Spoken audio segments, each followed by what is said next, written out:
सुट्टीच्या दिवशी शनिवारी नाशिकचे प्रांत पवन दत्ता यांना जो चार्जर नाशिक तालुक्याचा नसताना त्या ठिकाणी गैरमार्गाने जाऊन आमच्या शेतकऱ्याच्या घरात घुसून आमच्या महिलांना आमच्या शेतकऱ्यांना त्या ठिकाणी मारहाण करण्याचे आदेश या प्रांताने त्या ठिकाणी दिले।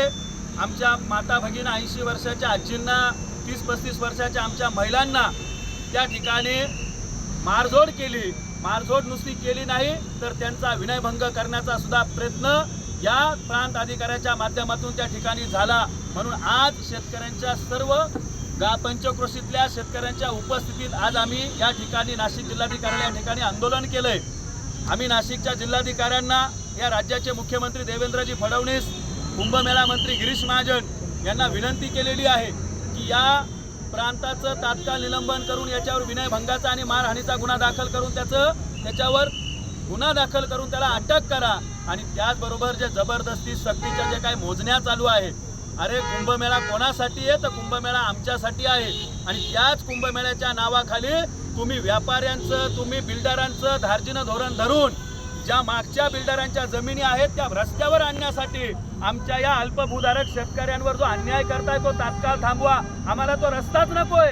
त्या ठिकाणून 2 रस्ते गेलेले असताना या 3ऱ्या रस्त्याचा घाट या कुंभमेळा मंत्री गिरीश महाजन आणि शासनानं का धरला आहे याचं उत्तर अद्याप आम्हाला कळालेलं नाही। मी गिरीश भाऊ तुम्हाला या आंदोलनाच्या माध्यमातून पुन्हा एकदा विनंती करतो, नाशिक जिल्ह्यातल्या शेतकऱ्यांना तुम्ही मरणाच्या दारात पाठवू नका।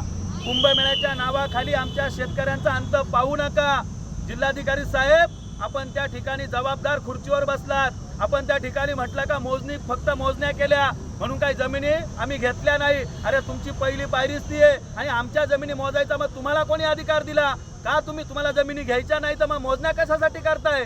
अरे आहे ते रस्ते त्याच्यावर गुडघ्यावरले खड्डे पडले, त्या ठिकाणी आम्ही जमिनी दिलेल्या आहेत। पूर्वीचे 2 रस्ते त्या ठिकाणी मंजूर असताना 3रा बिल्डर धार्जिनं धोरण त्या ठिकाणी रस्त्याचा आम्ही खपून घेणार नाही। गिरीश महाजनांना आम्ही पुन्हा एकदा सांगतोय, तुम्हाला नाशिकमधून विरोध करण्याची आणि नाशिक बंदी घालण्याची वेळ आमच्यावर येऊ देऊ नका। या सबंध शेतकऱ्यांच्या माध्यमातून सांगतोय, तो रस्ता झाला नाही पाहिजे।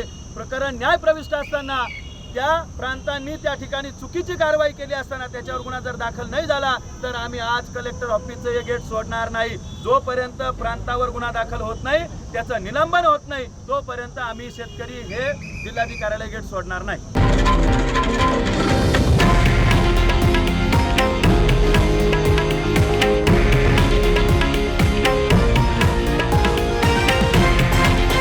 हे आहे देशातील नंबर 1 न्यूज नेटवर्क आणि आपण पाहत आहात TV9 मराठी, एकमेव।